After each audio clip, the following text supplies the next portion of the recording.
diesem Video wollen wir uns den Befehl Einbuchtung anschauen. Dieser Befehl ist in SolidWorks ein interessantes Werkzeug, um die Form eines Körpers exakt an einen anderen Körper anzupassen. Kurz gesagt, ein Körper dient als Stempel, der eine perfekt passende Vertiefung in einem anderen Körper hinterlässt. Viel Spaß beim Zuschauen! Als erstes wollen wir uns eine Kunststoffverpackung für diesen Fräser erzeugen. Ich erstelle dazu auf der Ebene oben eine Skizze. Zeichne ein Rechteck mit einer Größe von 170 mal 170. Verlasse die Skizze und erzeuge einen linear ausgetragenen Aufsatz nach oben mit 1 mm. Kunststoffverpackung soll 1 mm Wanddicke haben. Wichtig ist, der Schalterergebnis verschmelzen muss herausgenommen werden, da ja nachher 2 oder beziehungsweise 3 getrennte Körper entstehen müssen. Einmal der Fräser, einmal die Kunststoffverpackung oben und einmal die Kunststoffverpackung unten, also das Oberteil und das Unterteil. Okay, jetzt gehe ich auf den Befehl Einbuchtung, also auf Einfügen, Feature, Einbuchtung. Als allererstes muss ich den Zielkörper wählen. Das ist der Körper, der verformt werden soll. Ich wähle also hier diese Platte an. Danach müssen wir den Werkzeugkörper auswählen, also das Element, wonach die Platte verformt werden soll. Ich klicke also einmal auf den Fräser. Und über diese beiden Schalter hier oben habe ich die Möglichkeit, entweder das untere oder das obere Teil zu erstellen. Unter Parameter gebe ich die Dicke des Kunststoffteils an und auch den Abstand zum Fräser. Okay, und nun wurde unsere Einbuchtung erzeugt. Ich kann das mal transparenter machen und auch farblich einfärben.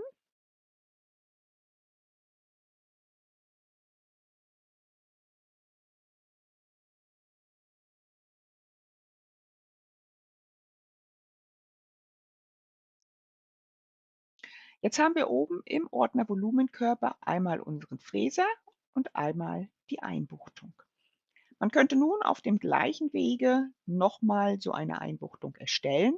Wir haben aber auch die Möglichkeit, diese Einbuchtung einfach zu spiegeln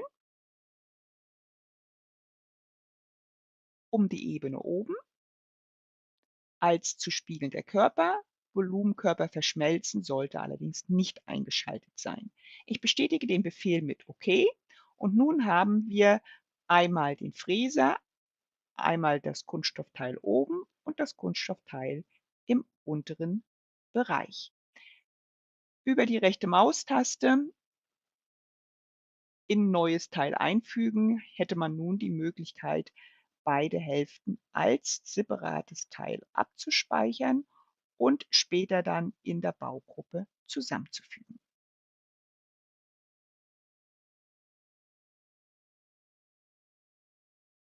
Man hat auch die Möglichkeit, die Verpackung gleich für mehrere Teile zu erstellen. Die Vorgehensweise ist eigentlich ähnlich. Wir haben im Befehl Einbuchtung die Möglichkeit, gleich alle Werkzeugkörper auszuwählen für die entsprechende Einbuchtung.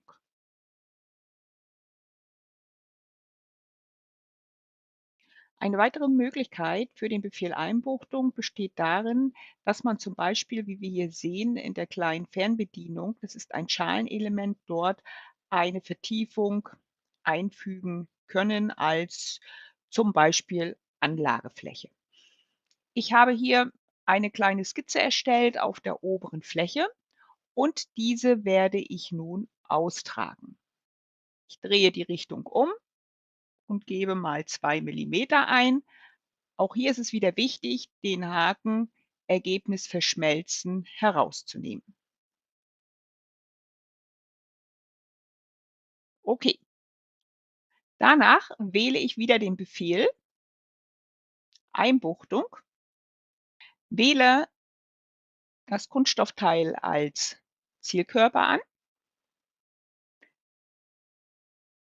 dann unseren Werkzeugkörper, das eben erstellte Feature. Ich habe eine gesamte Wandstärke von 1 Millimeter und diesmal möchte ich keinen Abstand zum Werkzeugkörper haben. Ich bestätige, ich kann nun meinen Werkzeugkörper ausblenden und habe jetzt hier eine Einbuchtung erstellt. In diesem Beispiel möchte ich diesem gebogenen Blech eine Vertiefung erzeugen, die die Form des unteren Körpers besitzt. Ich gehe auf den Befehl Einbuchtung, wähle wieder meinen Zielkörper an, meinen Werkzeugkörperbereich, gebe hier unten 1 Millimeter als Vertiefung und ich möchte die Auswahl entfernen, also ich möchte es im oberen Bereich verformt haben. Ich bestätige den Befehl mit OK, kann jetzt meinen Volumenkörper ausblenden und mein Blech wurde anhand des Werkzeugkörpers verformt. Jetzt könnte man noch die Kanten verrunden. Nach der Verwendung von Mehrkörpermethoden verbleiben manchmal Volumenkörper im Modell, die nicht zum fertigen Produkt gehören. Es empfiehlt sich deshalb grundsätzlich, Körper zu löschen, die nicht zum fertigen Modell gehören. Durch Löschen zusätzlicher Körper können Sie die korrekte Berechnung von Masseeigenschaften gewährleisten und Unklarheiten beim Exportieren des Modells vermeiden. Unser Werkzeugkörper, den wir also hier benutzt haben, bleibt ja weiterhin als Körper erhalten. Und wie gesagt, diese Körper braucht man nach der Funktion Einbuchtung nicht mehr. Also können wir diesen Körper über die rechte Maustaste Körper löschen beibehalten aus dem Ordner Körper entfernen. Jetzt gibt es nur noch einen einzigen Körper und im Feature Manager wurde dieser gelöschte Körper eingefügt. Ist die Einbuchtung mithilfe eines Schnittes. Wir können zum Beispiel Körper anhand einer Fläche, die ich hier erzeugt habe, abschneiden. Ich gehe dazu wieder auf den Befehl Einbuchtung.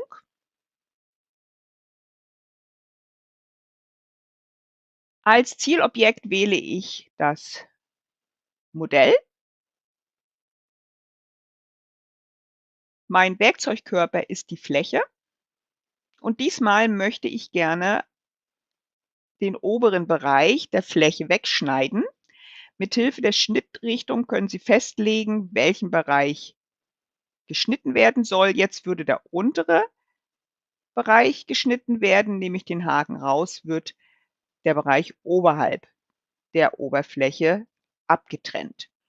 Ich bestätige den Befehl mit OK, kann die Oberfläche ausblenden und nun wurde unser Körper an dieser Fläche zugeschnitten.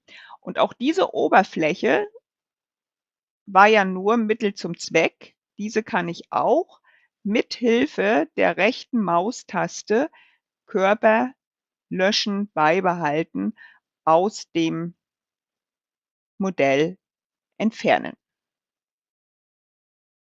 Das waren jetzt mal unterschiedliche Beispiele, wie man den Befehl Einbuchtung verwenden kann. Ich hoffe, Ihnen hat das Video gefallen und bis zum nächsten Mal.